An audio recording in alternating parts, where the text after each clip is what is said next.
Hello दोस्तों, नमस्ते, प्रणाम करती हूँ। मैं सुमित्रा यादव एक छोटा सा नाच गीत लेकर आई हूँ। गीत कैसा लगा जरूर बताना कमेंट करके। सब केहू कहेला ननद मोर फुहरी, सब केहू कहेला ननद मोर फुहरी। ये सैया बहिनी तोहारी बड़ी रबड़ी, ये सैया बहिनी तोहारी बड़ी रबड़ी। रात दिन पहिना चाहे गौने के चुनरी, रात दिन पहिना चाहे गौने के चुनरी। ये भौजी लागत तू एकदम छछुनरी, ये भौजी लागत तू एकदम छछुनरी। सब केहू कहेला ननद मोरी फुहरी, सब केहू कहेला ननद मोरी फुहरी।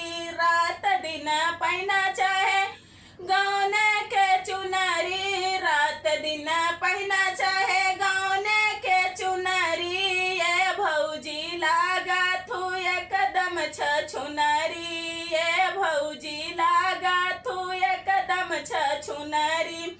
8 बजे तक ननदी घर ही में सोवई, 8 बजे तक ननदी घर ही में सोवई। होइगा बियाह तब नैहर से ढोवई, होइगा बियाह तब नैहर से ढोवई। भरल नहीं निकर हवसन हम फोराई देबै खोपड़ी, भरल नहीं निकर हवस हम फोराई देबै खोपड़ी। सब केहू कहेला ननद मोरी फुहरी, सब केहू कहेला ननद मोरी फुहरी। हे सैया बहिनी तोहारी बड़ी रबड़ी, ये सैया बहिनी तोहारी बड़ी रबड़ी।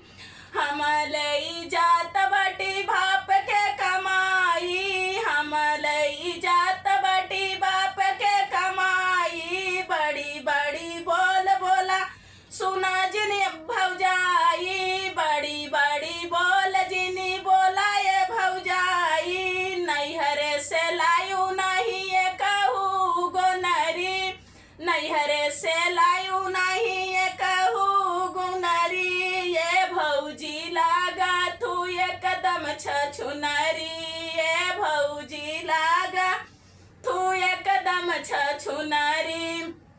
सब केहू कहेला ननद मोर फुहरी, सब केहू कहेला ननद मोर फुहरी। ए सैया